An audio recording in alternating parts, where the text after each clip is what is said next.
I got a question in the channel about loyalty. Listener, I always want to go with reader. That comics bit in me. A listener notes that why is loyalty so fragile in comics between creators? At first, I thought the question was going to be around characters, which honestly probably is a little bit more interesting. But around creators, why is loyalty so fragile? Why do feuds kind of happen and people are friends one day and then enemies the next? And why is that? Well, I think there's probably a simple answer, but let me answer that and actually answer the in comic question too at the same time.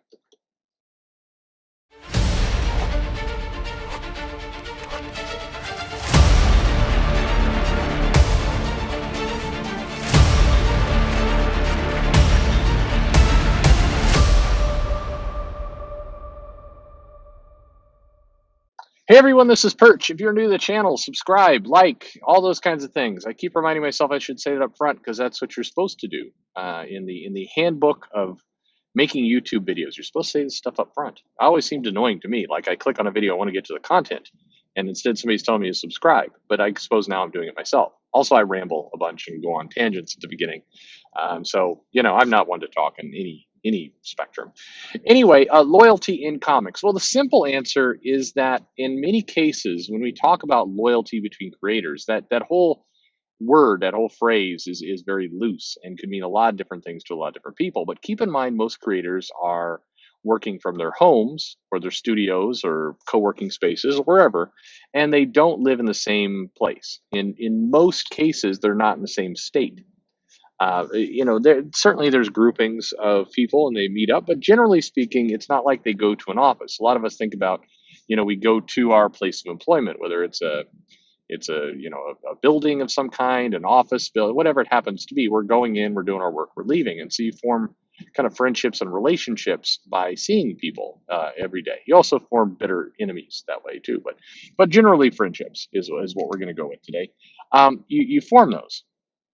And with comics, you don't have that bond. So a lot of that stuff's happening through email or through IM or DM or whatever it happens to be. It's a much more remote kind of world. And as such, loyalty kind of falters. A lot of us can kind of get a sense of that by being forced to work from home and other things. If you formerly had an office job, now with the pandemic, you're working from home. And you notice the relationships are a little bit more fragile. They're becoming a little bit more shallow. You may not notice it right away, but a lot of your workplace interactions are all kind of built on camera. And I was talking to somebody, just 2 days yesterday, time flies, yeah, just yesterday, about how it's like, yeah, generally speaking, because it's hot where I live, when I get on Teams or Skype, I get on this video call, they can only see the top half of my body. So I'll put on like a nice shirt and make my hair nice and everything else, but I'm like wearing my underwear, and there's nothing on below deck. And I mean, yeah, I'm sure that's a lot of people right now. So the entire there's a lot of things that are breaking down in this world. Relationships is one of those. So is apparently pants. But in general, when you are have people at an arm's distance, it changes what loyalty means to you. It no longer means the same kind of thing. You don't feel as bad, like if you promise somebody something, like you promise somebody a book, and then you turns out, a couple days go by and just something else happens. You pick a different creative partner. You don't really think you're screwing somebody over. You don't see them every day, so it feels, and people say it's just business.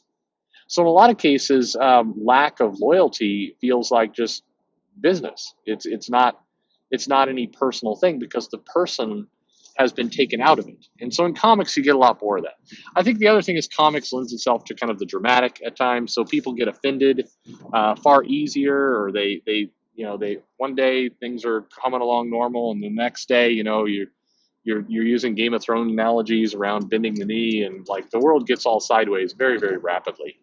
And I think that happens a lot too. And it kind of sneaks up on you before you know it. You've entered into a blood feud with somebody that you didn't even really realize. And in some cases as well, and I think this is harder to pin down, for some comic creators, there's a very high amount of jealousy. And I think it has to do with the fact that, the pot is often small. People within comics are making far too little. There's no long-term commitments. If you really sit down and think about it, you're doing a comic book today, maybe for one of the big two, you've made it, but there's no guarantee that next year you'll have any kind of job. which is true for almost everything. But in comics, it's really in your face. You have an independent consultant agreement. In a lot of cases, these are handled very, very loosely. They're handled with phone calls and kind of handshakes, and none of it feels very stable. And so when somebody in comics, is successful, the knee-jerk reaction for a lot of people is not, "Hey, good for you! Wow, somebody got some money. I guess it means more money for all of us." It's that guy took my spot. That person is and they see it as a zero-sum game kind of business. I think I saw, you saw it a lot with a lot of the accusations that are floating around, where people are like, this writer is a jerk, this artist is a creep. They used me to kind of get someplace, forgetting that in many cases the creator, the person complaining was trying to use the bigger name creator too. It's interesting how with a lot of these scandals, it's you know I was just trying to work my way into the industry and use a big name of a writer to give myself a leg up, and it turns out they were going to have sex with me, and it's like, it sounds like both people are kind of trying to use the other. I mean, in many cases, I mean, in in many ways, it's true. When you're complaining that the person that you were trying to get some shine off of, um, you know, it didn't give you enough shine, and instead we're trying to use you. It's like, you got to do some mental gymnastics to justify that inside your own head, I think. But what do I know?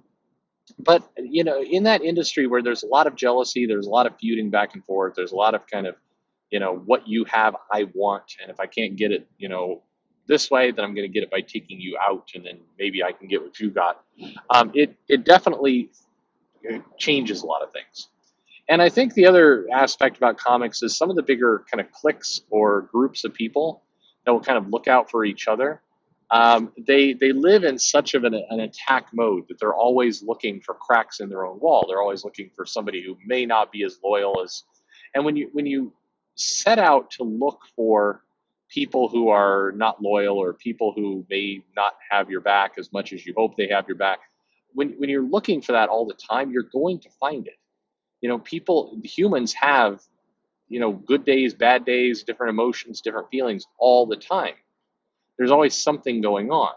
So if you're constantly on alert for somebody who is potentially going to treat you poorly, or just has something else, if you're constantly looking for that, eventually you will find it, either real or invented, because that's just what you're putting yourself out there for. And so I think that's one reason why comics, you could argue it's not that comic people are disloyal, it's that a lot of the loyalty never really existed in the first place, like a lot of people maybe hoped. There's also a lot of big promises. I've been to a lot of cons, and I sit with writers or editors or artists and everything, and people get a little drunk, and then they'll start making the funniest, boldest proclamations, like, "I will die for you. No, sir, I shall die for you first. We will go into battle together and fight the orcs and defeat to our last breath. And if I had to be poor and live on the street for you to succeed, I would do it." These statements get made, and it's like, I remember sitting there, and just with a lot of kind of bemusement, I, just like, what the hell are people talking about here? I just don't know. I just don't know. It's and so when you're throwing stuff like that around, I mean, and then next month you don't go off to fight the orc hordes together, then you probably think somebody betrayed you. I guess. I mean, I don't know. That seems kind of weird, but all right. Hey, life's strange. In comics, the part that was more interesting, it's weird how in comics with the fictional characters, that there's also like comics are always writing some people to be dodgy. Like Quicksilver is the character who's like, he was a hero, and then he kind of went crazy and was a villain, and then he was married but then not, and he had a daughter, and he betrayed the Avengers. There's like this two-part annual series where it's like one of the Avengers will betray them, and it was Quicksilver. It's like always Quicksilver. During Secret Invasion, he was kind of he was cowardly, did some lousy stuff, but it's like, Skrull did this, and that's my secret. There's still a lot of Quicksilver's always screwing people over. The loyalty is never there. And it feels like with comics, there's like a very small amount of heroes where they just those are the ones that are going to betray the team. And the big question is not why are they betraying the team. The big question is why is the rest of the team trust these people anymore after they betrayed them for like the 80th time? It's like, you know, maybe you guys are morons. They've tried to explain away like, well, Captain America always sees the best in people. Yeah, he's an idiot too. I mean, he's like, it's like, you got me again, Quicksilver. Damn it. Oh, Hank Pym, we thought you were a good member, and then you went crazy and did some crazy crap, and I never saw this coming. Damn it. When will I stop being fooled by Hank Pym? It's a funny little world. Anyway, what about you? What do you think about loyalty in comics, out of comics? Let me know your thoughts in the comments below. It's an interesting topic. It was a good question. I appreciate people asking, and it's always unique to look into the psychology of how things all work, and it's fun for me. Anyway, like, subscribe. Oh, I said that at the beginning. I remembered this time. Follow me on Twitter or Facebook at Comic Perch, and thanks for listening.